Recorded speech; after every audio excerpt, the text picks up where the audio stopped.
1973년 늦가을 서울 용산구 국군 기무사령부 지하 문서고.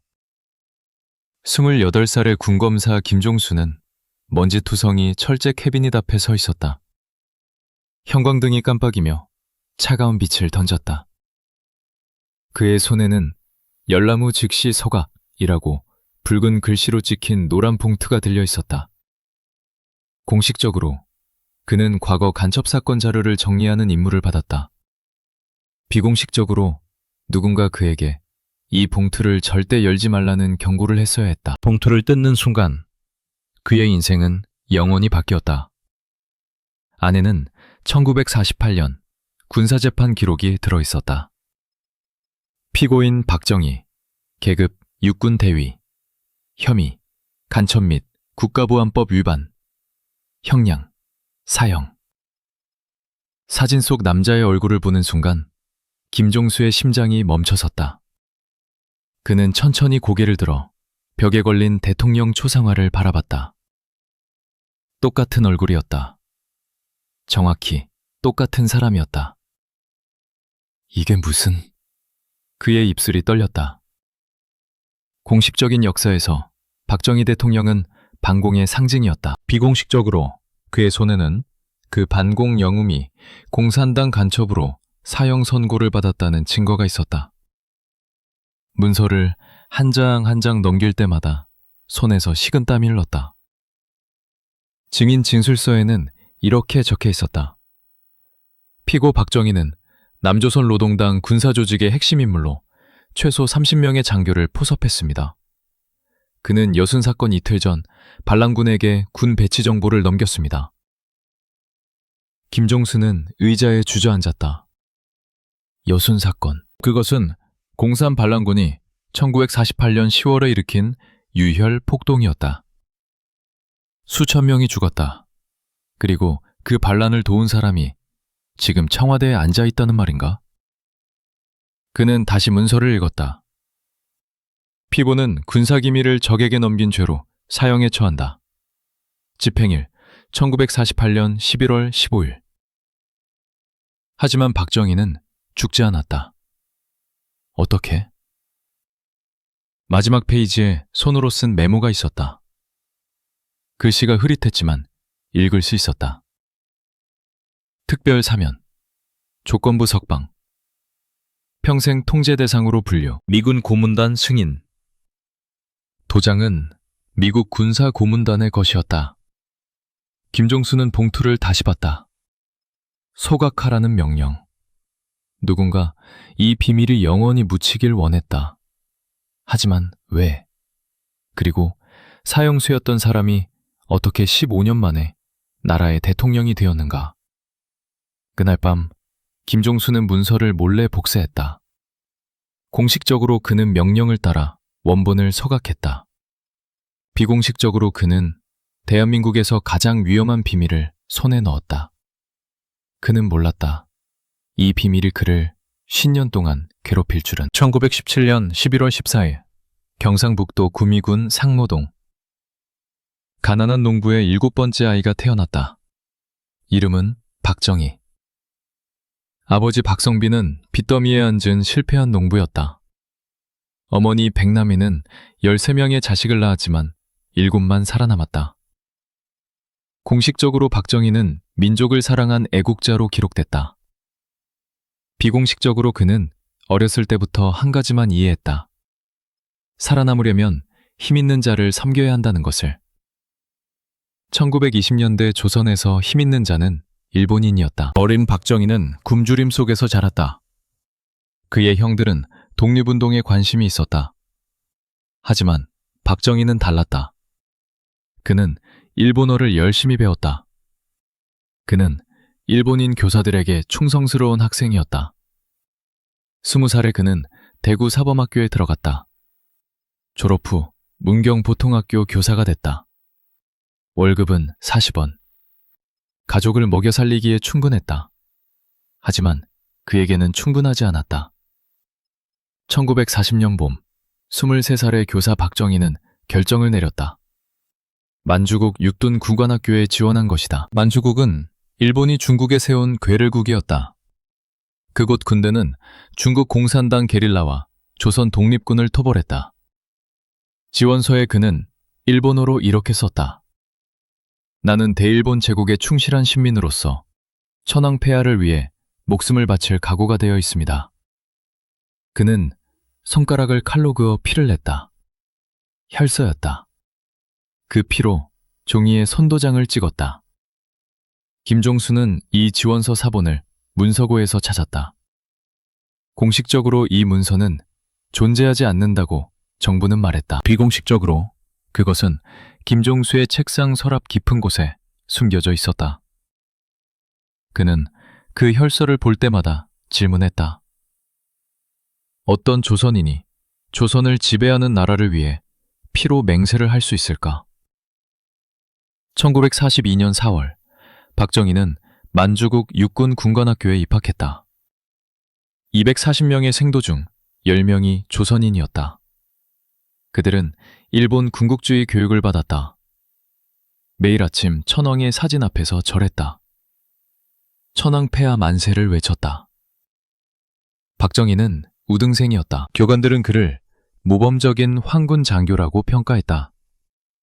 졸업 성적이 우수했던 그는 특별한 기회를 받았다. 일본 육군사관학교 편입이었다. 1944년 그는 도쿄로 갔다. 거기서 그는 새 이름을 받았다. 다카키 마사오. 공식적으로 그는 일본인이 됐다.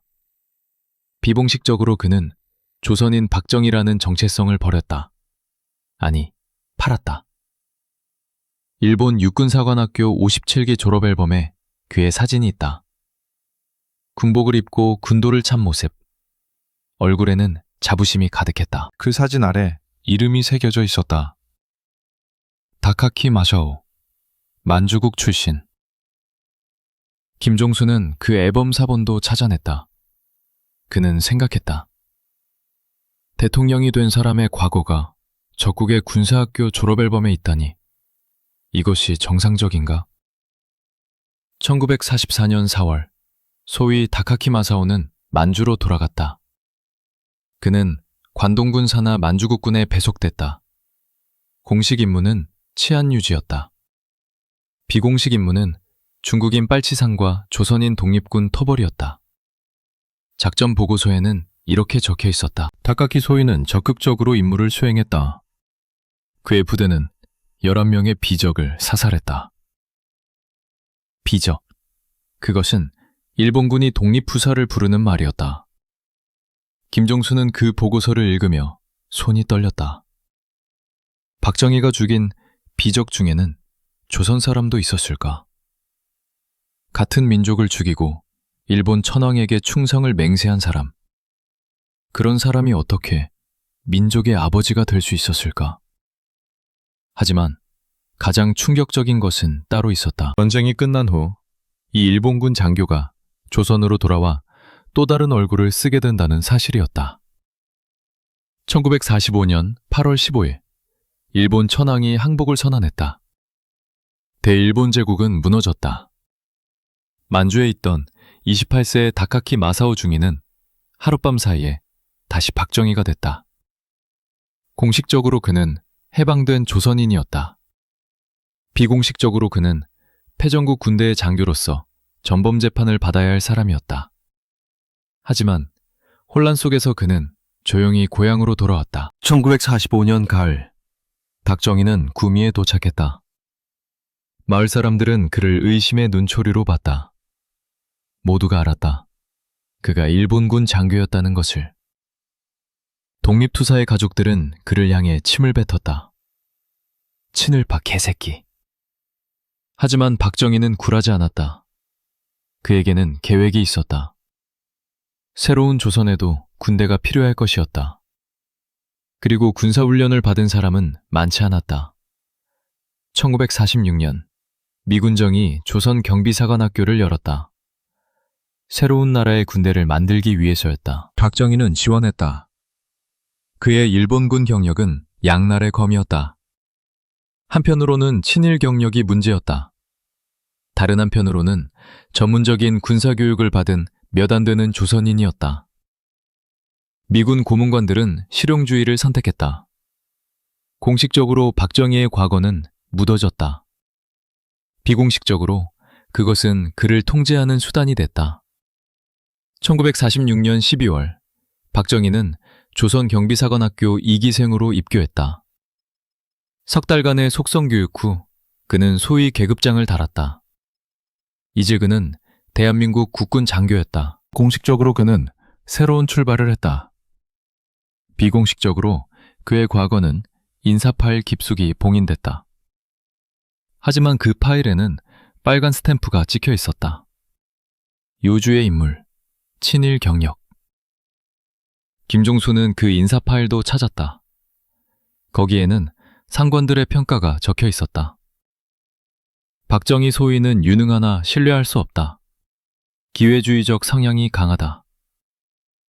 1947년 대위로 진급한 박정희는 여수에 주둔한 제14연대에 배속됐다. 그곳에서 그는 운명적인 만남을 가졌다. 이재복, 남조선 노동당 군사 책임자였다. 남조선 노동당은 북한을 지지하는 공산당 조직이었다. 그들은 남한 정부를 전복시키려 했다. 군대 내부에 비밀 조직을 만들었다. 그리고 박정희를 포섭했다. 왜 그는 공산당에 가담했을까? 김종수는 신문 기록에서 답을 찾았다. 박정희는 이렇게 진술했다. 나는 이념 때문에 가입한 것이 아니다. 나는 살아남기 위해 가입했다. 1948년 봄, 남한에서는 좌익 탄압이 시작됐다. 박정희는 두려움을 느꼈다. 그의 친일 경력이 발각되면 숙청당할 것이었다. 그는 생각했다. 공산당이 이기면 친일파 청산에서 살아남을 수 있다고. 공식적으로 그는 충성스러운 국군 장교였다. 비공식적으로 그는 남로당 군사조직의 핵심 인물이 됐다. 그의 임무는 장교들을 포섭하는 것이었다. 그는 32명을 남로당에 끌어들였다. 그들에게 공산주의 이론을 가르쳤다. 군사 기밀을 수집해 당 조직에 넘겼다. 1948년 10월 19일 여순 사건이 터졌다. 제14연대 군인들이 반란을 일으켰다. 제주도로 가서 우리 동족을 죽이는 것을 거부한다. 그들은 여수와 순천을 점령했다. 우익인사와 경찰을 학살했다. 박정희는 그 반란에 연루됐다. 정보 문서에는 이렇게 적혀 있었다. 박정희 대위는 이틀 전 반란군 지도자 지창수와 접선했다. 그는 연대 무기고 위치와 경비 배치도를 넘긴 것으로 추정된다. 반란은 진압됐다.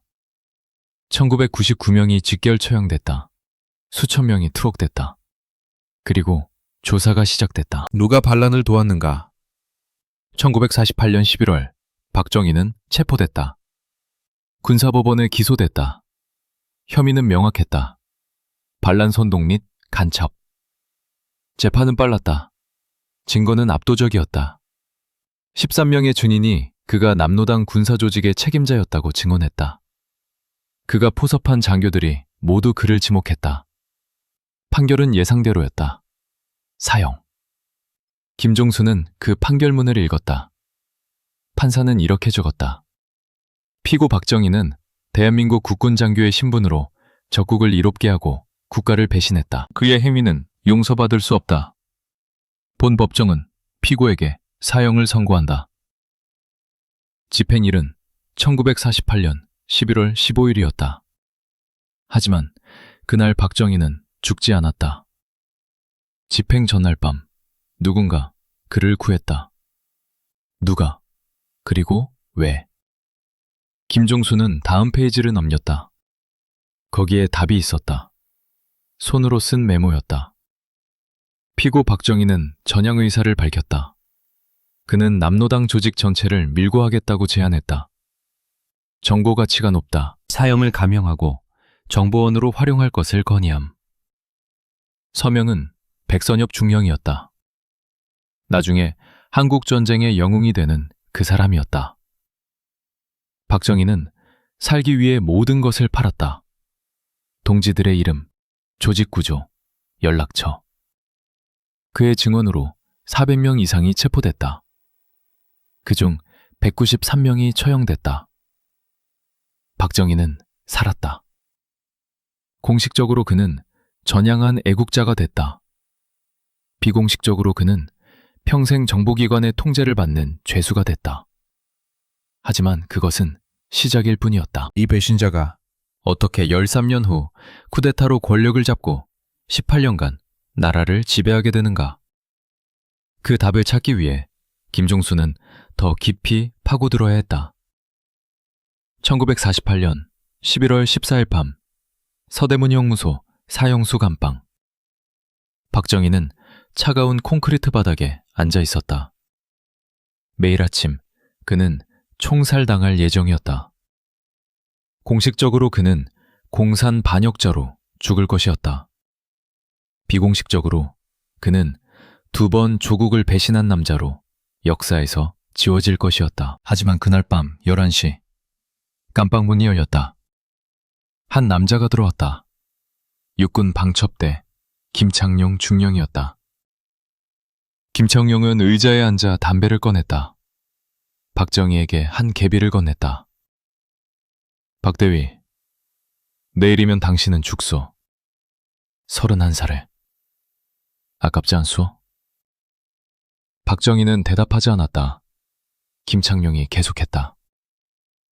하지만 나는 당신에게 기회를 주고 싶소. 살 수 있는 기회를. 박정희가 고개를 들었다. 그의 눈에 희망이 번쩍했다. 무엇을 원하십니까? 김창룡은 미소를 지었다. 간단하오. 당신이 아는 모든 것을 말하시오. 남로당 조직원 명단, 연락책, 자금원, 계획, 모든 것을. 박정희는 잠시 침묵했다. 그리고 말했다. 말하면 살려주십니까? 김창룡이 고개를 끄덕였다. 사형은 감형될 것이오. 하지만 조건이 있어. 당신은 평생 우리 것이오. 우리가 동쪽으로 가라면 동쪽으로, 서쪽으로 가라면 서쪽으로 가야 하오. 이해했소? 김종수는 그날 밤에 신문 기록을 읽었다. 87페이지였다. 박정희는 모든 것을 토해냈다. 공식적으로 그는 자발적으로 협조했다고 기록됐다. 비공식적으로 그는 목숨을 위해 영혼을 팔았다. 첫 번째 배신은 일본 제국을 위한 것이었다. 두 번째 배신은 공산당을 위한 것이었다. 세 번째 배신은 자기 자신을 위한 것이었다. 그가 밀고 한 사람들의 명단을 보면 소름이 돋는다. 그가 직접 포섭한 32명의 장교, 그가 알고 지내던 163명의 남로당원, 그가 들은 적이 있는 240명의 동조자, 총 435명. 김창룡은 그 명단을 받아들고 말했다. 수고했소, 박대위. 당신은 이제 우리 편이오. 1948년 12월, 박정희의 사형은 무기징역으로 감형됐다. 1949년 2월, 무기징역은 10년으로 줄었다. 1949년 8월, 그는 석방됐다. 감옥에서 9개월, 사형수에서 자유인으로. 어떻게 이것이 가능했을까? 김종수는 미군 고문단 문서에서 답을 찾았다. 1949년 7월 23일자 보고서에 이렇게 적혀 있었다. 박정희 대위는 공산주의 조직에 대한 귀중한 정보를 제공했다. 그의 협조로 우리는 남한 내 남로당 군사 조직을 거의 완전히 제거했다. 그를 석방하고 정부 자산으로 활용할 것을 권고한다. 석방 후 박정희는 육군에 복귀했다. 공식적으로 그는 전향한 애국자였다. 비공식적으로 그는 군 정보기관의 꼭두각시였다. 그의 인사기록에는 빨간 스탬프가 찍혔다. 특별관리대상 김창룡 중령 직속. 그가 포섭한 동지들은 어떻게 됐을까? 김종수는 처형 기록을 찾았다. 1949년 한 해 동안 327명이 총살당했다. 모두 박정희의 증언 때문이었다. 그 중에는 이재복도 있었다.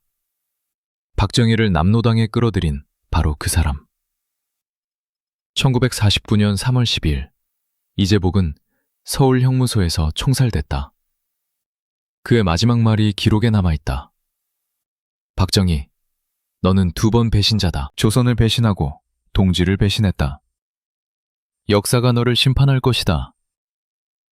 하지만 역사는 그를 심판하지 않았다.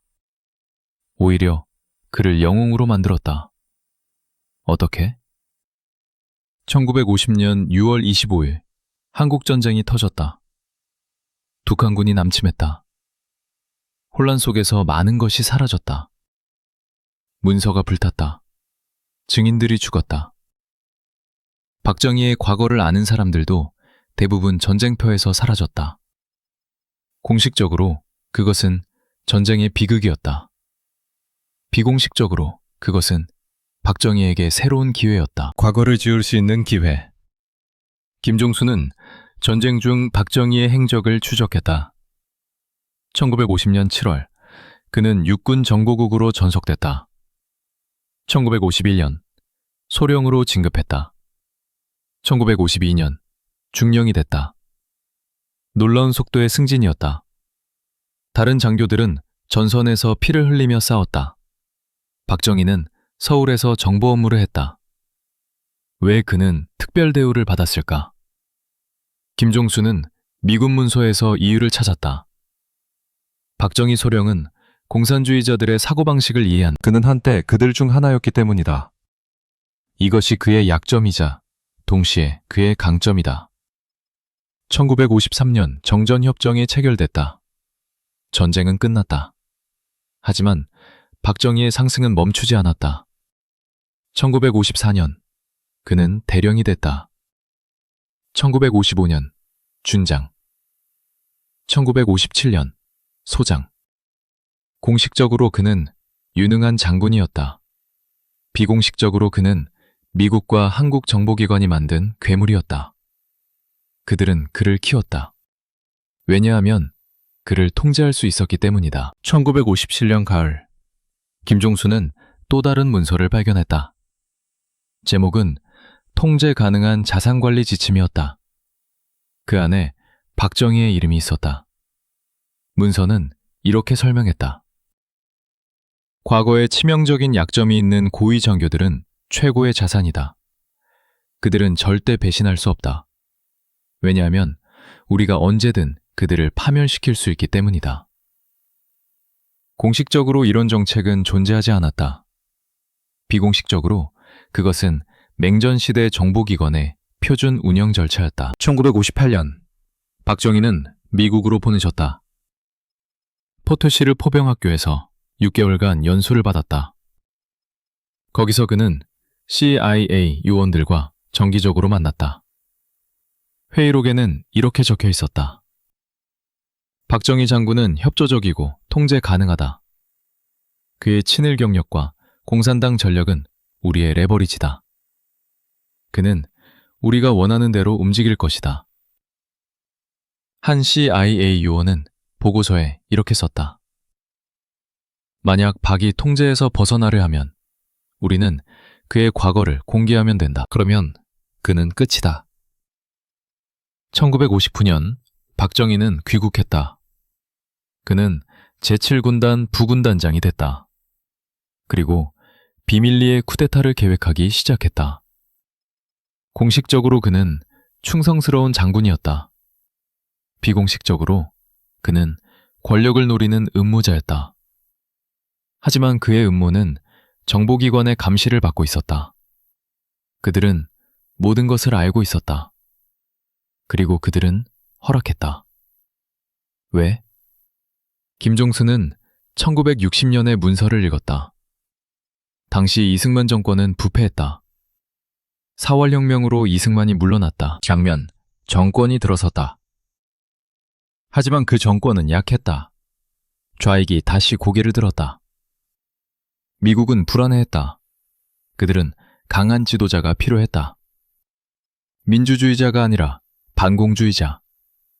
박정희는 완벽한 후보였다. 공식적으로 미국은 쿠데타를 반대할 것이었다. 비공식적으로 그들은 그것을 지지했다. 1961년 5월 16일 새벽 3시, 탱크들이 한강을 건넜다. 육군소장 박정희가 이끄는 3,600명의 군인들이 서울을 장악했다. 쿠데타였다. 공식적으로 그것은 군사혁명이라고 불렸다. 비공식적으로 그것은 정보기관이 지원한 정변이었다. 쿠데타 닷새 후 미국 정부는 새 정권을 승인했다. 놀라울 정도로 빨랐다.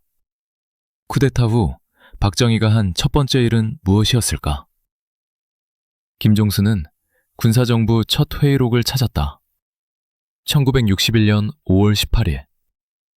박정희는 정보부대장 김종필 중령에게 명령했다. 모든 민감한 기록을 가져오시. 내 과거에 관한 모든 문서를.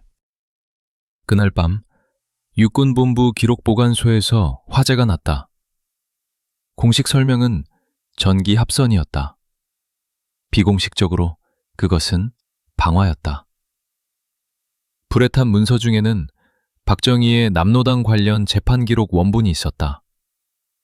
그의 친일 경력에 관한 인사 파일들도 있었다. 1948년 신문 때 그가 밀고 한 사람들의 명단도 있었다. 모든 것이 일체가 됐다. 공식적으로 그것은 사고였다. 비공식적으로 그것은 계획된 증거인멸이었다. 하지만 모든 문서가 사라진 것은 아니었다. 복사본들이 있었다. 그리고 증인들이 있었다. 1961년 6월부터 이상한 일들이 일어나기 시작했다. 박정희의 과거를 아는 사람들이 죽기 시작했다. 1961년 7월 3일, 김창룡의 후임자인 육군정보국장 장도영 소장이 갑자기 해임됐다. 공식 이유는 건강 문제였다.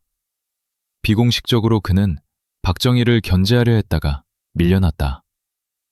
1961년 9월 15일, 전 방첩대 요원 이모 씨가 교통사고로 죽었다. 그는 1948년 박정희 신문에 참여했던 사람이었다. 1962년 2월, 전 남로당 간부 박모 씨가 자살했다. 그는 박정희와 함께 활동했던 몇 안 되는 생존자였다. 1962년 7월, 군사법원 판사 출신 김모 씨가 심장마비로 죽었다. 그는 42살이었다. 건강했다. 1963년 1월, 조선경비사관학교 동기생 최모 씨가 실종됐다. 그의 시신은 발견되지 않았다. 김종수는 리스트를 만들었다. 1961년부터 1965년까지 박정희의 과거를 알고 있던 47명의 사람들. 그중 39명이 죽었다. 8명이 실종됐다. 모두 자연사, 사고, 자살, 행방불명으로 처리됐다. 공식적으로 그것은 우연의 일치였다. 비공식적으로 그것은 체계적인 숙청이었다. 가장 충격적인 사례는 김창룡의 죽음이었다. 1956년 1월 30일, 김창룡 준장이 암살됐다. 공식적으로 범인은 허태영 대위였다. 동기는 개인적 원한이었다. 하지만 김종수는 다른 문서를 찾았다. 암살 닷살 전, 김창룡은 친구에게 편지를 썼다. 박정희가 위험하다. 그는 자기를 만든 사람들을 배신할 것이다. 나는 그를 막아야 한다. 그리고 닷새 후 그는 죽었다. 김종수는 조사 기록을 읽었다. 허태영 대위는 체포 직후 자백했다. 너무 쉽게. 재판은 빨리 끝났다. 그는 사형당했다. 하지만 한 가지 이상한 점이 있었다. 허태영의 은행 계좌에 갑자기 거액이 입금됐다. 범행 닷달 전이었다. 출처는 불명이었다. 누가 그에게 돈을 줬을까? 그리고 왜? 1963년 12월 17일, 박정희는 민선 대통령이 됐다. 공식적으로 그것은 민주적 선거였다. 비공식적으로 그것은 조작된 쇼였다. 하지만 중요한 것은 그가 이제 합법적인 권력을 가졌다는 것이었다. 쿠데타 지도자에서 대통령으로, 일본군 장교에서 국가 원수로, 공산당 간첩에서 반공의 상징으로 불가능해 보이는 변신이 완성됐다. 김종수는 1964년의 문서들을 조사했다. 대통령이 된 박정희는 즉시 과거 지우기 작업을 본격화했다. 1964년 3월, 중앙정보부는 국가 안보를 위한 역사자료 정리라는 프로젝트를 시작했다. 공식 목적은 혼란스러운 기록의 체계화였다. 비공식 목적은 박정희의 친일과 공산당 경력을 역사에서 지우는 것이었다. 특별팀이 만들어졌다. 그들은 전국의 도서관, 기록보관소, 신문사를 돌아다녔다. 1940년대 신문기사들을 수거했다. 특히 만주구 군관학교 관련 기사, 친일 인명록, 여순사건 재판 기록 등이 목표였다. 공식적으로 그것은 보존을 위한 수집이었다. 비공식적으로 수집된 자료들은 중앙정보부 지하실에서 불탔다. 1965년 한일 국교 정상화 협상이 시작됐다. 일본 측은 과거 기록을 요구했다. 조선인 일본군 장교 명단도 포함됐다. 박정희는 긴장했다. 만약 그의 이름이 공식 명단에 오르면, 만약 일본 언론이 한국 대통령은 일본군 장교 출신이라고 보도하면. 김종수는 협상 문서를 찾았다. 놀라운 조항이 있었다. 양국은 민감한 개인정보를 상호 보호한다. 특히 고위공직자의 과거 기록은 비공개로 한다. 일본 정부는 동의했다. 왜? 김종수는 외교 전문에서 답을 찾았다. 일본도 과거를 묻고 싶어 했다. 식민지 시대 협력자들의 명단이 공개되면 한일 관계가 악화될 것이었다. 양국 정부는 거래를 했다. 공식적으로 그것은 미래지향적 관계를 위한 것이었다. 비공식적으로 그것은 상호 침묵 협정이었다. 너희 과거를 묻어줄 테니 우리 과거도 묻어달라. 1966년 박정희는 더 대담해졌다. 그는 역사를 다시 쓰기 시작했다. 국정교과서 시스템을 도입했다. 정부가 직접 역사책을 만들었다. 그 교과서에서 박정희는 일제 시배를 견뎌낸 애국자로 묘사됐다. 그의 일본군 경력은 한 줄로 축소됐다. 만주에서 군사훈련을 받았다. 그의 공산당 활동은 아예 언급되지 않았다. 한 역사학자가 반발했다. 서울대 교수 이모 씨는 논문을 발표했다. 박정희의 친일 행적에 대한 재검토라는 제목이었다. 그는 만주군관학교 기록, 일본 육사 졸업명부, 관동군 작전보고서를 인용했다. 모든 것이 사실이었다. 하지만 논문이 발표되고 이틀 후 그는 체포됐다. 혐의는 반국가 행위였다. 재판에서 검사는 말했다. 피고는 국가 원수를 모욕했다. 허위 사실을 유포해 국가의 명예를 훼손했다. 이 교수는 항변했다. 저는 사실만을 말했습니다. 모든 것이 문서로 증명됩니다. 판사가 물었다. 문서가 어디 있소? 이 교수가 대답했다. 제 연구실에 있습니다. 다음 날 그의 연구실에 불이 났다. 모든 자료가 타버렸다. 공식적으로 그것은 방화범의 소행이었다. 범인은 잡히지 않았다. 이 교수는 15년형을 받았다. 감옥에서 그는 고문당했다. 1973년 그는 석방됐다. 하지만 그는 다시는 박정희에 대해 말하지 않았다. 김종수는 출소 후 그를 인터뷰한 기록을 찾았다. 후회하십니까? 기자가 물었다. 이 교수는 대답했다. 진실을 말한 것을 후회하지 않습니다. 하지만 진실이 이렇게 비싼 대가를 치를 줄은 몰랐습니다. 1967년 또 다른 사건이 일어났다. 저널리스트 김모 씨가 르포를 썼다. 대통령의 숨겨진 과거라는 제목이었다. 그는 여순 사건 생존자들을 인터뷰했다. 그들은 박정희가 남로당 조직책이었다고 증언했다. 김 기자는 군사재판 기록 사본도 입수했다. 그는 잡지에 기사를 실으려고 했다. 하지만 출판 전날 그는 실종됐다. 3주 후 그의 시신이 한강에서 발견됐다. 부검 결과는 익사였다. 하지만 이상한 점이 있었다. 그의 몸에는 폭행 흔적이 있었다. 손톱이 뽑혀 있었다. 치아가 부러져 있었다. 의사는 보고서에 이렇게 썼다. 사망 전 심한 고문을 당한 것으로 보인다. 하지만 경찰은 그것을 자살로 결론지었다. 그의 원고는 발견되지 않았다. 그가 인터뷰한 증인들도 모두 입을 다물었다. 김종수는 깨달았다. 이것은 단순한 은폐가 아니었다. 이것은 체계적인 역사살인이었다. 문서를 태우고 증인을 죽이고 진실을 말하는 자를 감옥에 보냈다. 1968년까지 박정희의 과거는 거의 완벽하게 지워졌다. 공식 기록에는 애국자 대통령만 남았다. 비공식 진실은 땅속 깊이 묻혔다. 하지만 김종수는 알고 있었다. 그의 책상 서랍에는 복사본들이 있었다. 재판기록, 신문조서, 밀고자 명단, 사형수 박정희의 사진. 그는 매일 밤 그 문서들을 보며 질문했다. 나는 이것을 어떻게 해야 하는가? 공개하면 나도 죽을 것이다. 하지만 숨기면 나는 거짓의 공범자가 된다. 1973년 그날 김종수는 결정을 내렸다.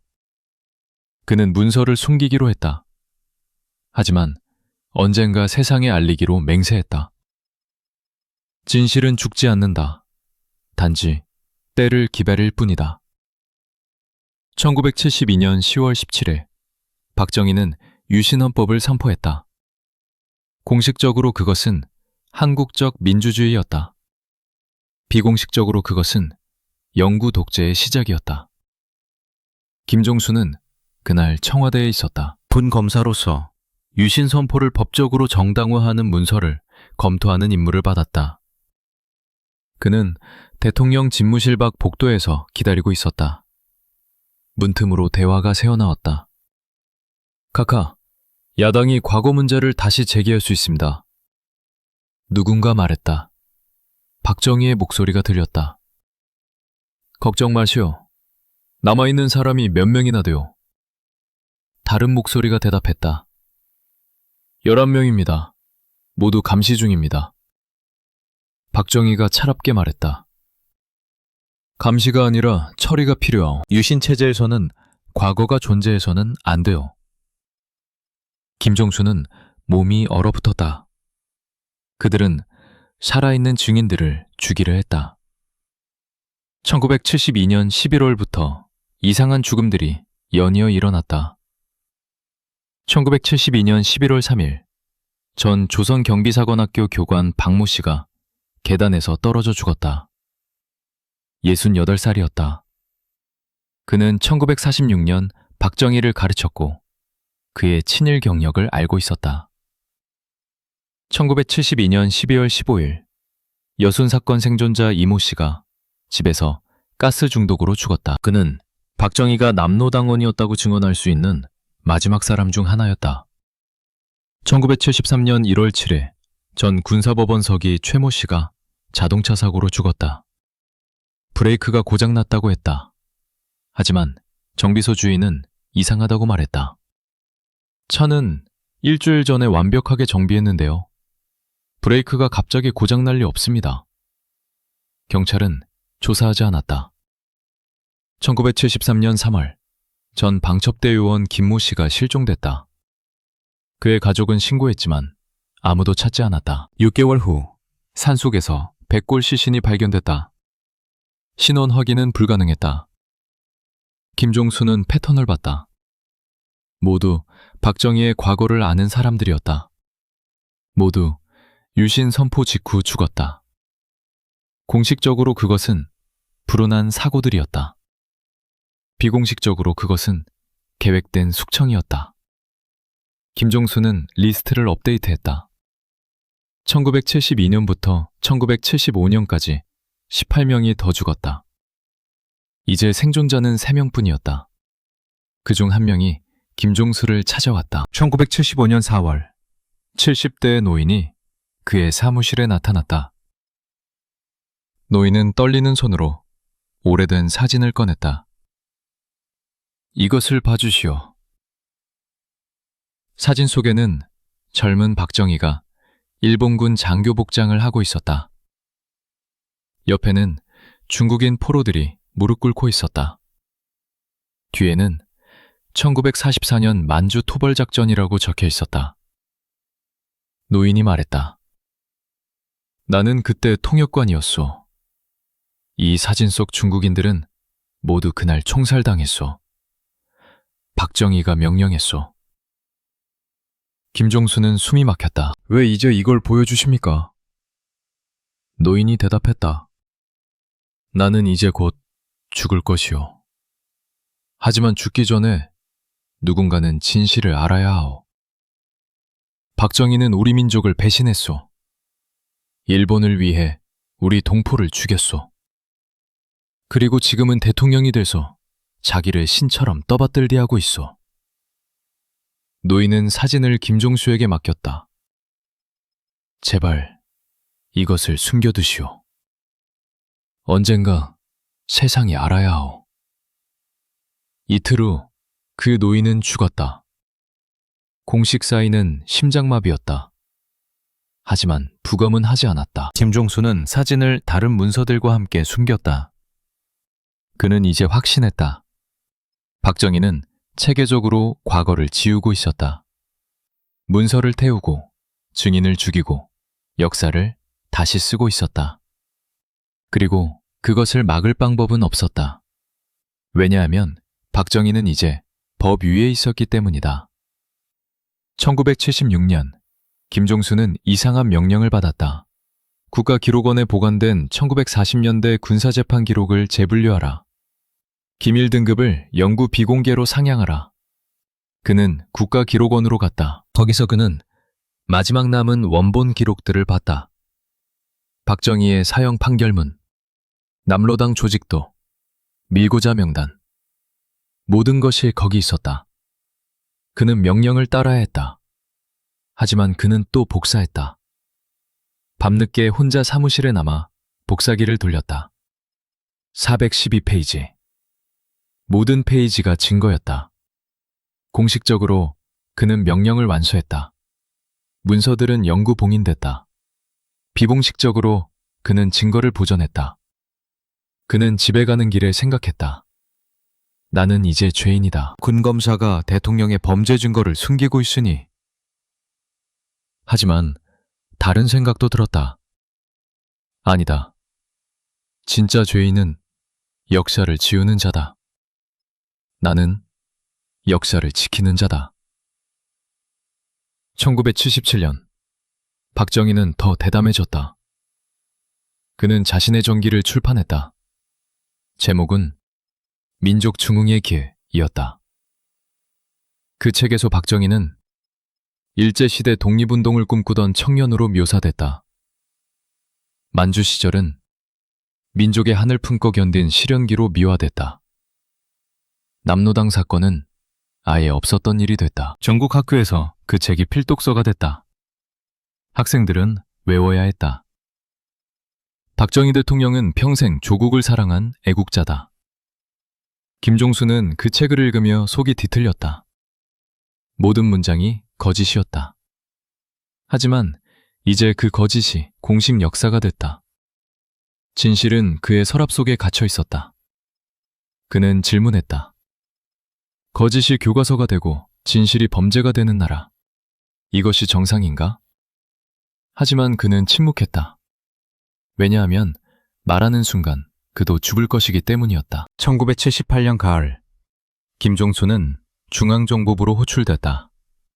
남산 안기부 건물 지하. 그는 차가운 신문실로 안내됐다. 한 남자가 기다리고 있었다. 정보부 차장 김모 씨였다. 그가 책상에 서류를 던졌다. 김 검사, 이것이 뭡니까? 김종수는 서류를 봤다. 그의 복사 기록이었다. 1976년 국가기록원에서 그가 복사한 문서들의 목록이었다. 그는 식은땀이 흘렀다. 어떻게... 김종수가 말했다. 정보부 차장이 웃었다. 우리가 모를 것 같았소? 우리는 모든 것을 안다오. 당신이 무엇을 복사했는지, 어디에 숨겼는지. 김종수는 입이 말랐다. 저는 단지... 차장이 손을 들어 그를 막았다. 변명은 필요 없소. 우리는 당신을 처벌하려는 것이 아니오. 우리는 거래를 제한하려는 것이오. 거래요? 김종수가 물었다. 차장이 고개를 끄덕였다. 당신은 그 문서들을 파기하시오. 그리고 이 일에 대해 영원히 침묵하시오. 그러면 우리는 당신을 승진시킬 것이오. 군 법무관감으로. 김종수는 충격받았다. 군 법무관감은 군 법무조직의 최고위직이었다. 그리고 만약 거부하면? 그가 물었다. 차장의 얼굴이 차갑게 변했다. 그러면 당신도 사고를 당할 것이오. 지난 몇 년간 많은 사람들이 사고를 당했소. 한 명 더 늘어나도 이상할 것 없소. 김종수는 선택의 여지가 없었다. 그는 고개를 끄덕였다. 문서를 파기하겠습니다. 차장이 만족스럽게 미소 지었다. 현명한 선택이요. 내일 당신 집으로 사람을 보낼 것이오. 그들 앞에서 문서를 태우시오. 김종수는 집으로 돌아왔다. 그날 밤 그는 결정을 내렸다. 그는 문서를 태울 것이다. 하지만 진짜 문서가 아니라 가짜를. 그는 밤새 빈 종이에 그럴듯한 글씨를 적었다. 날짜와 도장을 복사했다. 400페이지의 가짜 문서를 만들었다. 다음 날 정보부 요원들이 왔다. 김종수는 그들 앞에서 문서를 태웠다. 불길이 종이를 집어삼켰다. 요원들은 만족한 듯 떠났다. 공식적으로 증거는 파기됐다. 비공식적으로 진짜 문서는 김종수의 장인집 창고에 숨겨져 있었다. 그는 다시 한번 체제를 속였다. 하지만 대가는 컸다. 그는 이제 공범자가 됐다. 1978년 10월, 김종수는 약속대로 승진했다. 군 법무관 감. 공식적으로 그것은 능력을 인정받은 것이었다. 비공식적으로 그것은 침묵의 대가였다. 그는 이제 권력의 핵심에 있었다. 그리고 더 많은 비밀을 알게 됐다. 청와대 경호실에서 작성된 유주의 인물 명단에 봤다. 거기에는 박정희를 비판하는 모든 사람이 있었다.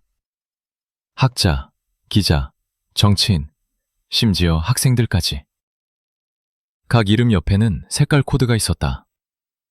녹색은 감시, 노란색은 경고, 빨간색은 제거.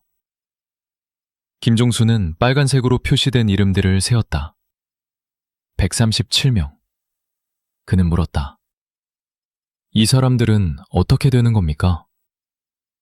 경호실 요원이 무표정하게 대답했다. 그것은 알 필요 없습니다. 그들은 처리될 것입니다. 김종수는 그날 밤 잠을 이루지 못했다. 그는 이제 살인 기계의 일부였다. 1979년 여름, 경제 상황이 악화됐다. 오일 쇼크로 물가가 급등했다. 사람들은 불만을 터뜨렸다. 부마항쟁이 일어났다.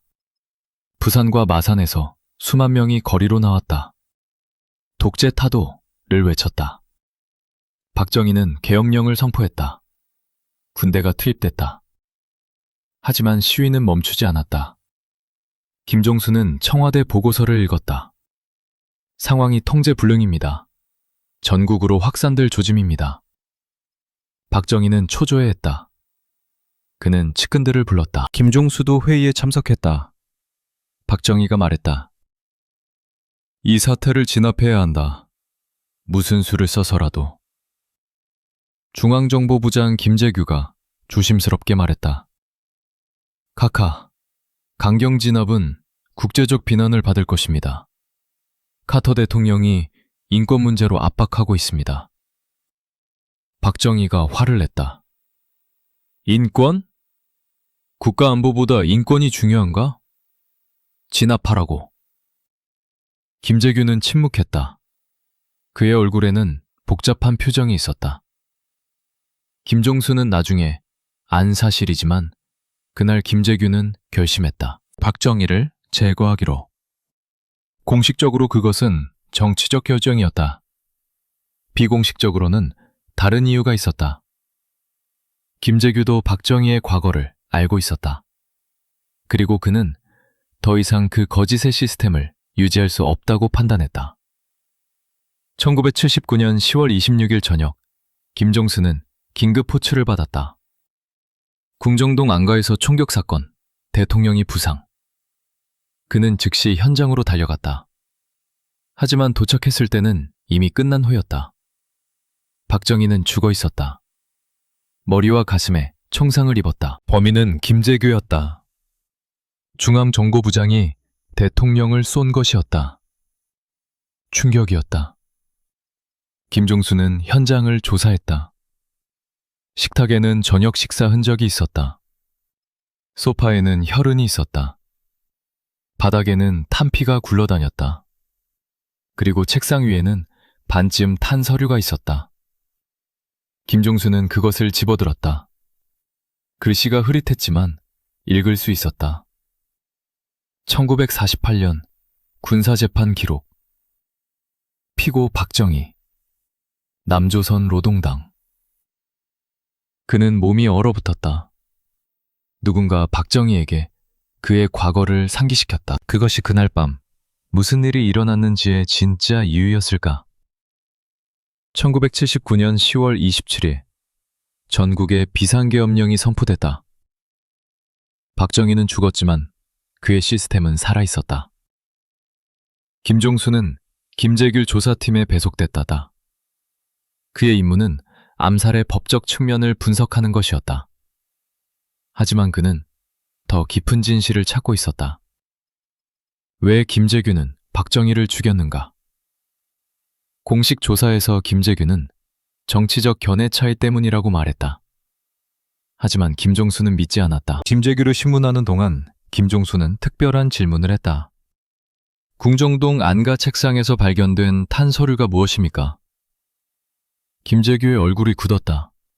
그는 잠시 침묵했다. 그리고 말했다.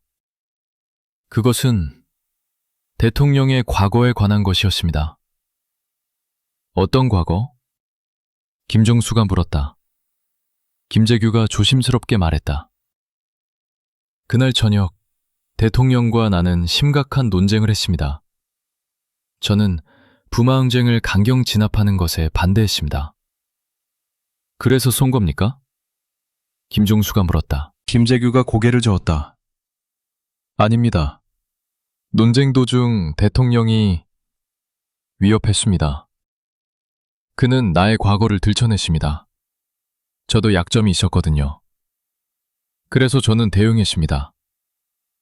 저는 그에게 말했습니다. 각하도 과거가 깨끗하지 않지 않습니까? 일본군 장교, 남로당 간첩. 이것들이 알려지면 어떻게 되겠습니까?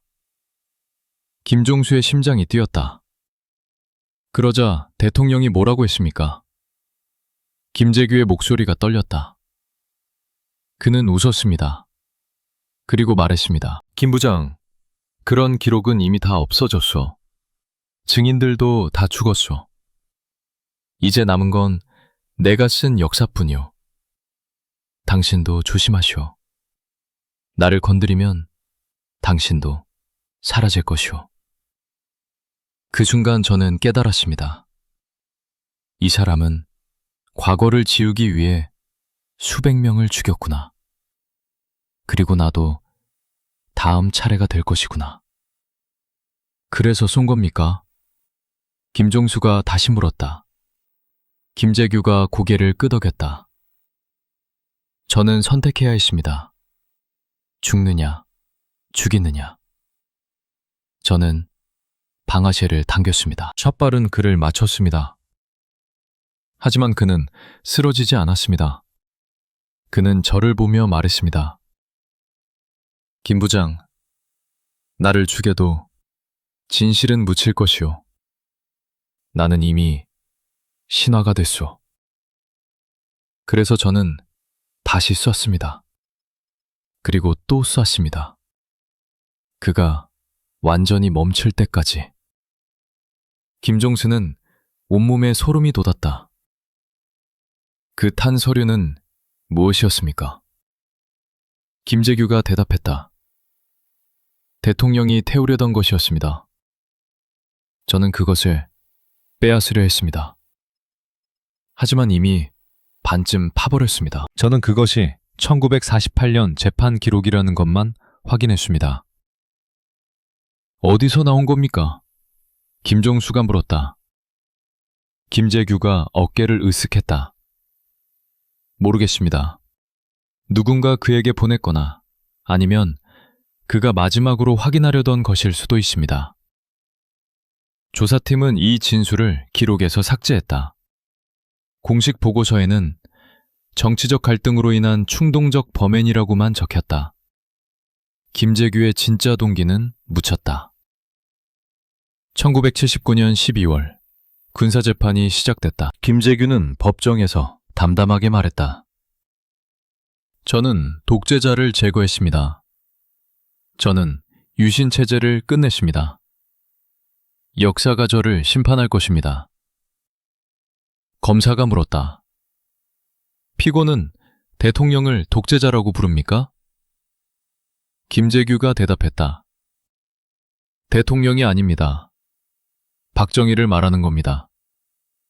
일본군 장교 출신, 공산당 간첩 출신, 쿠데타로 권력을 잡은 독재자. 법정이 술렁했다. 판사가 방망이를 쳤다. 피고, 망언을 삼가시오. 김재규가 계속했다. 망언이 아닙니다.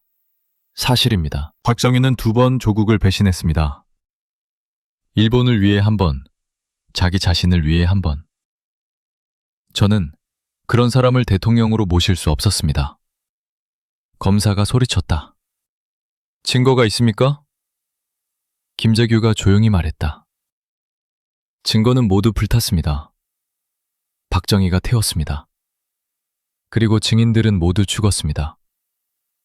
박정희가 죽였습니다.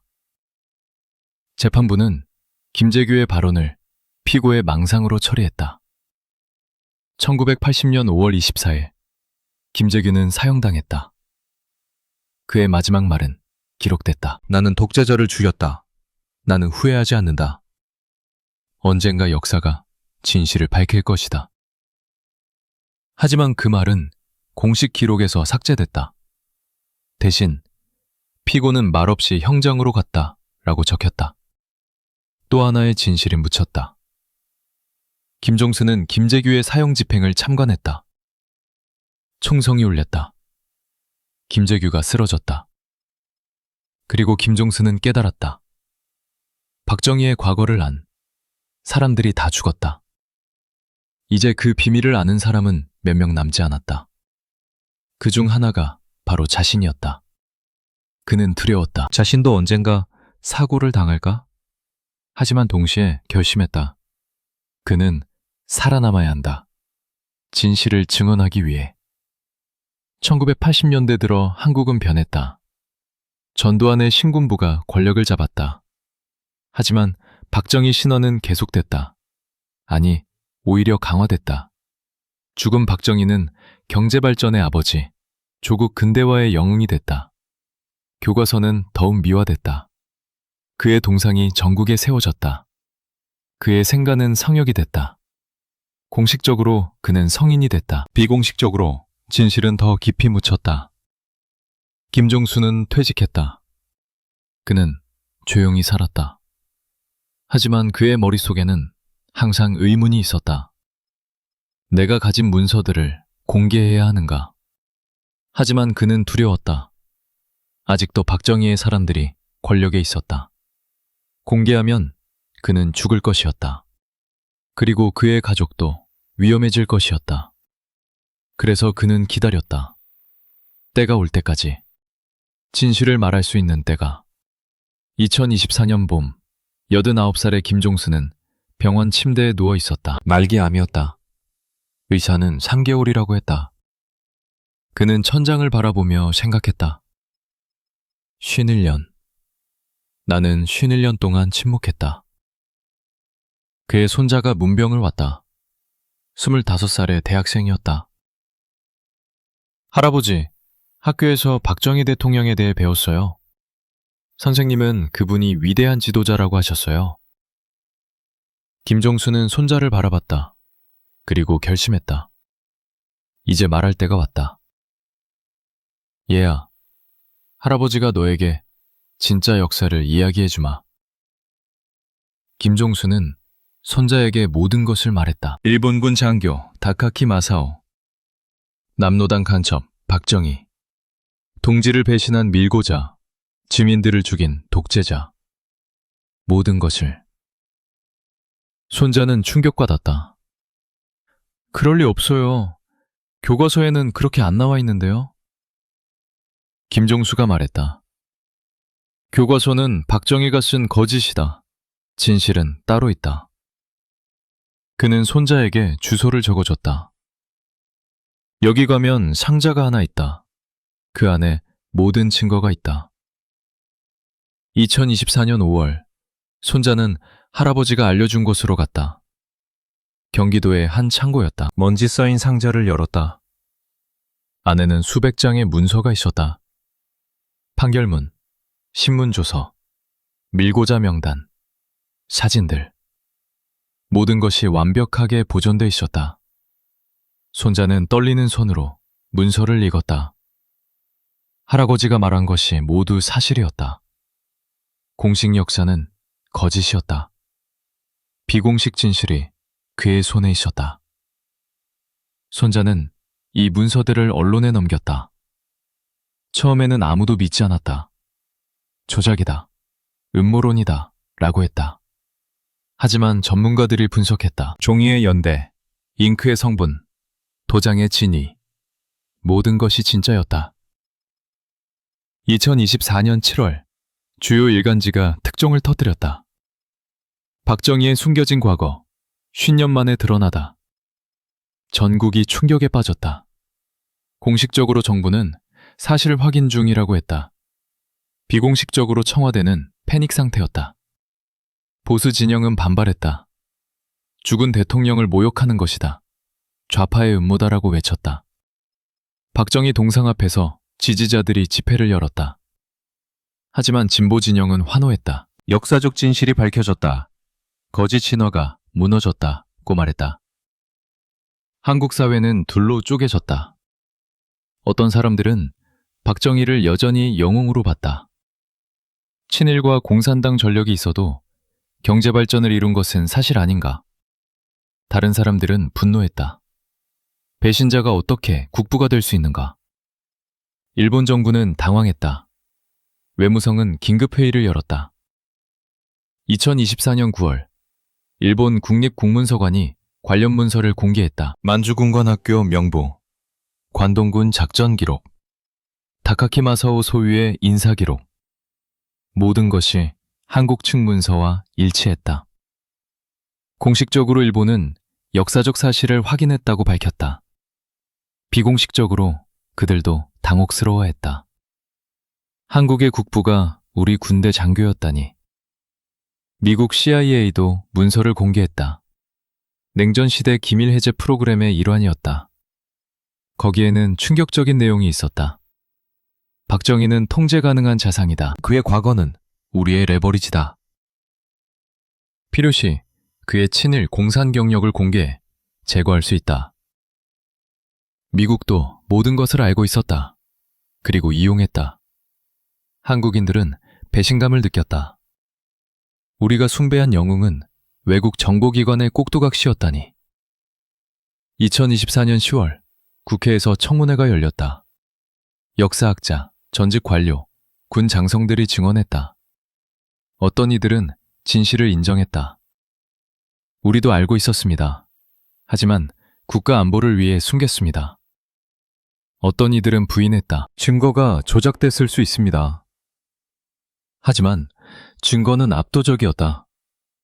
김종수의 문서, 일본의 기록, 미국의 파일. 모든 것이 같은 이야기를 했다. 김종수는 병원에서 텔레비전으로 청문회를 봤다. 그는 눈물을 흘렸다. 공식적으로 그것은 기쁨의 눈물이었다. 비공식적으로 그것은 슬픔의 눈물이기도 했다. 51년이나 걸렸구나. 그동안 얼마나 많은 사람이 거짓 역사를 배웠을까? 얼마나 많은 이가 배신자를 영웅으로 숭배했을까? 그는 손자의 손을 잡았다. 할아버지는 비겁했다. 진작 말했어야 했는데. 두려움 때문에 51년을 침묵했다. 손자가 말했다. 아니에요, 할아버지. 할아버지는 증거를 지켰어요. 그것이 없었다면 아무도 믿지 않았을 거예요. 김종수가 고개를 끄덕였다. 그래, 너 말이 맞다. 진실은 때를 기다렸다. 그리고 이제 그 때가 왔다. 2024년 12월 15일, 김종수는 숨을 거뒀다. 그는 평화로운 얼굴로 눈을 감았다. 그의 장례식에는 수천 명이 모였다. 공식적으로 그는 진실을 지킨 영웅으로 추도됐다. 비공식적으로 그는 51년의 침묵과 싸운 한 인간이었다. 하지만 논쟁은 끝나지 않았다. 한국 사회는 여전히 분열되어 있다. 박정희 동상을 철거해야 하는가? 그의 이름을 단 거리와 건물을 바꿔야 하는가? 교과서를 다시 써야 하는가? 그의 딸 박근혜 전 대통령의 유산은 어떻게 평가해야 하는가? 답은 아직 나오지 않았다. 어떤 사람들은 말한다.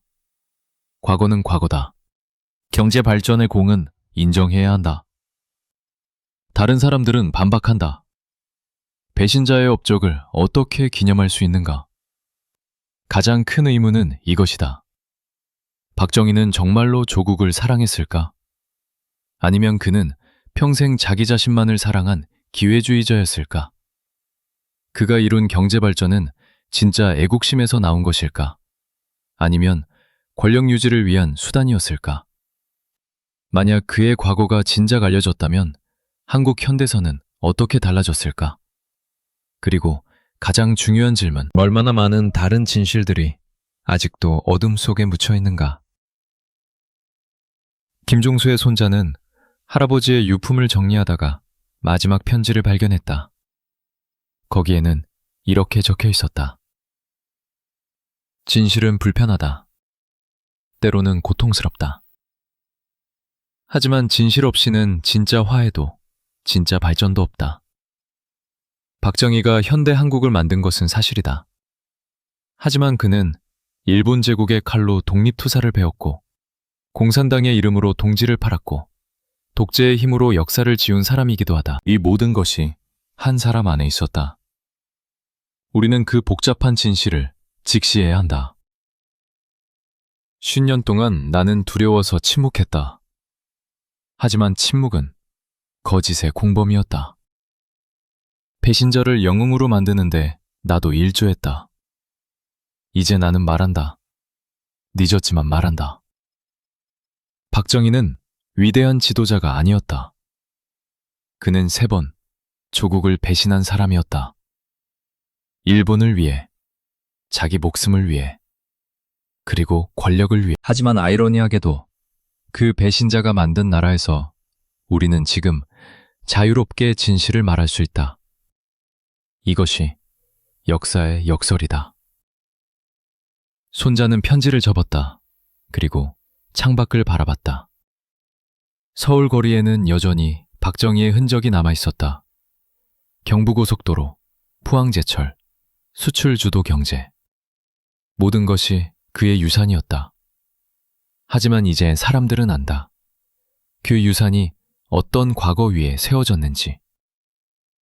진실이 밝혀졌다고 해서 모든 것이 해결되지는 않는다. 오히려 더 어려운 질문들이 시작된다. 우리는 이 복잡한 유산을 어떻게 다뤄야 하는가? 배신자가 만든 번영을 어떻게 평가해야 하는가? 하지만 한 가지는 확실하다. 거짓 위에 세운 역사는 언젠가 무너진다. 진실은 때를 기다릴 뿐 영원히 묻히지 않는다. 김종수는 51년을 기다렸다. 그리고 마침내 진실은 세상에 나왔다. 이제 우리의 몫이 남았다. 그 진실을 직시하고 그것과 함께 살아가는 법을 배우는 것. 왜냐하면 진짜 역사는 영웅 찬양이 아니라 불편한 진실을 마주하는 용기에서 시작되기 때문이다.